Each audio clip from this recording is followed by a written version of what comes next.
Hey everyone, Adrian here. Let's talk about conventions, events, and setup.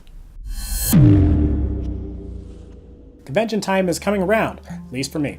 And also, considering the last video was mentioning doing sales for free comic book day, I think now's an opportune time to talk a little about preparation and setup for these kind of events. I'll be dividing up some of the info into a second part, as well better suited for once that first convention comes around next month. And there's also news to come later, so stick with me to the end of the video to find out what's all coming soon. First things that gotta be said is I am not an expert. This is just based on my experience and observations, but my methodology is built on what works for me. So take what I say and adapt it for yourself, as with all things. Good? Good. Something that needs to be considered right up front is that you'd best go after this with a mindset of it being an investment. If this is your first time, you're probably going to need to spend a reasonable amount of money, like a few $100s, getting all of your initial supplies. But after that, you're really only going to have to worry about a few new things here or there, or refining what you've got.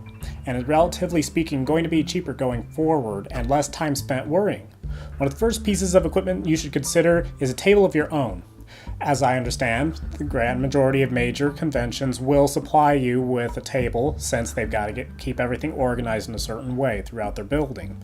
But you're not always going to be thinking just about those. You're going to want to think about the smaller local events where you're going to be in charge of your own thing from top to bottom. A nice easy fold-up table that's about 6 to 8 feet long is perfect. After that, regardless if you are supplying your own or the convention will be giving you one, pick up a large sheet to cover your table.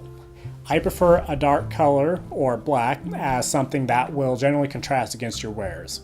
Make sure it's something large enough to drape well across the front of your table's legs and keep it higher on your side so you can hide, stash, and reach for things under the table with less fuss. Next most important thing is the actual display setup. All depends on what you're going to be displaying and selling, but considering I do prints, a grid wall is excellent. A modular, customizable set of grid squares that you can build up are so useful. Build them high, build them wide, or build them round, whatever works.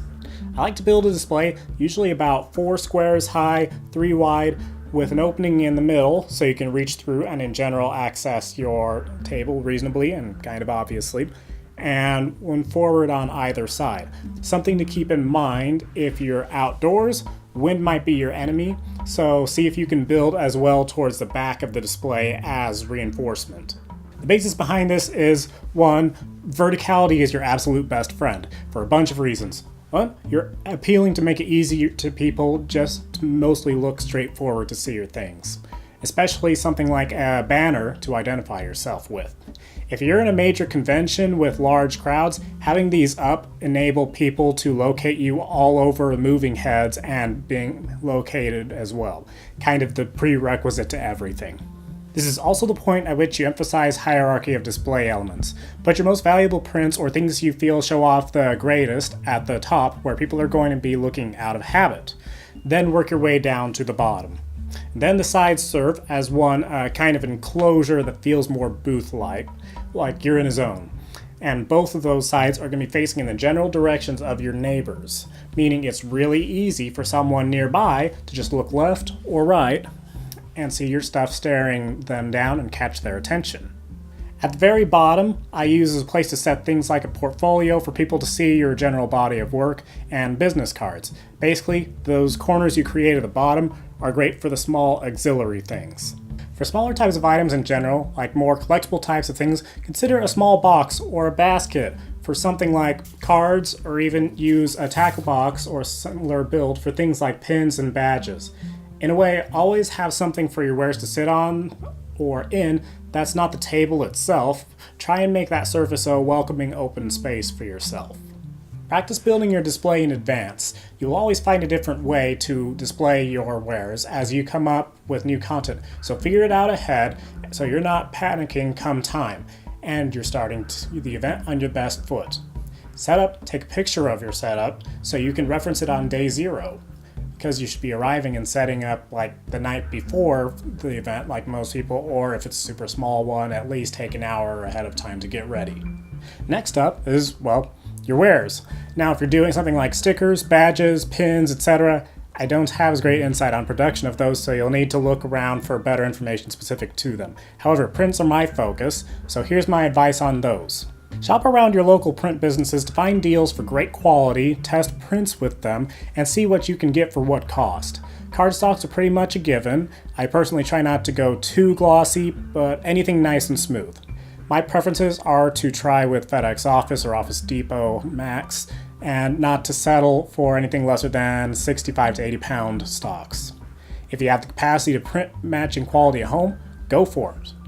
That all said, plan your prints. 4x6s, 5x7s, 8x8s, 8x10s. Try to stick to traditional photo and related printing sizes. If your stuff doesn't quite adhere to them, get as close as you can get, and going forward to start keeping that in mind. Retroactively fitting stuff is trouble. I've made a bit of that mistake trying to reduce costs, but considering people might want to frame prints you've made, get 2 steps ahead and minimize the preparation a customer might have to make. For that same reason, how many prints should you make? There's no good answer exactly. It kind of comes down to knowing where you and your content stand popularity-wise. I would advise not printing more than 10 copies of anything, especially if you have a sizable catalog. Even consider as low as 5. Use some intuition to gauge what among your content may be more popular, especially if you design things in sets or with a more collectible mindset happening.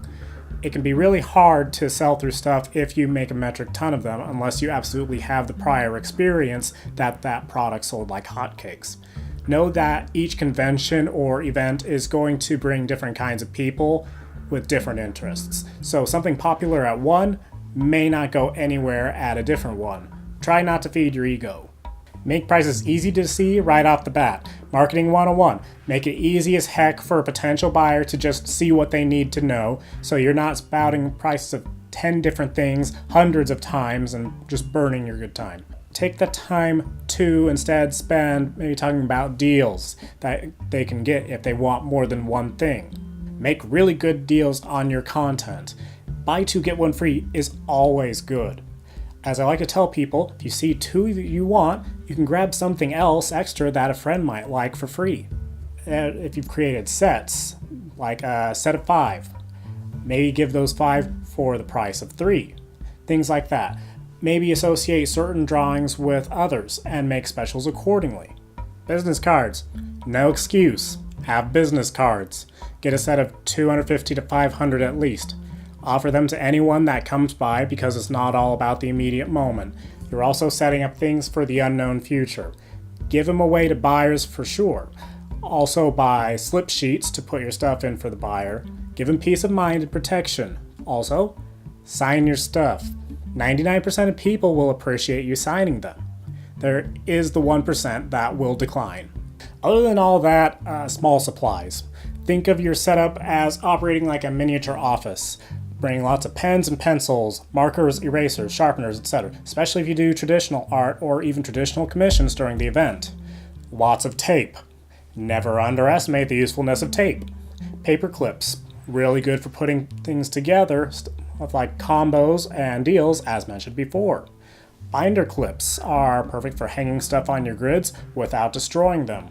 Zip ties too, especially if you have a banner. Rubber bands, keep things together. Post-it notes, never forget. So that's a pretty quick summary on getting supplied and prepared for conventions or events. As I mentioned before, these are all things that I use every time and they all work together great. But someone else, like you, might find a different combination better for your purposes. Next time we come to this topic, I'll talk more about what it's like actually doing it and things to think about. So, updates, what's coming next? Coming up in the next few weeks, since I've been away and busy, we'll be trying to hit those time lapses for the major April, May, and June Drak-Arts pieces, and then we'll follow up this topic right afterwards or shortly following, depending on where things are at that point. After that comes the first major convention for me this year that you can find me at, Wizard World Comic Con Boise, Idaho. I don't have a table number just yet, but I'll be sure to let you guys know in case you guys are coming. Following that will be FANX Salt Lake Comic Convention, previously known as Salt Lake Comic Con, in Salt Lake City, Utah. And that will be in early September, and then a couple weeks later, in late September, will be Snake River FANDOM Con, previously Snake River Comic Con, in Pocatello, Idaho. Last big update is Patreon is coming soon. I keep having to delay a little bit to launch properly because there's always stuff happening. That'll be the place where you'll want to go to see some exclusive stuff for projects in development and full resolution illustrations, and even Photoshop files and the like, and in general, landing financial support for all of these endeavors, because these take a lot of time to create, and time isn't exactly free, especially nowadays.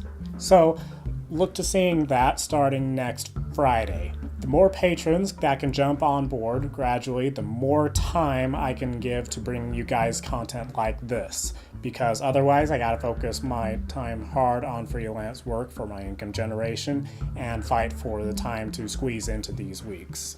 Until then, if you want to support further creation of videos like this, subscribe, hit the notification bell below, consider donating to my Ko-fi. All relevant links to more content are in the description below. Until then, catch y'all next time.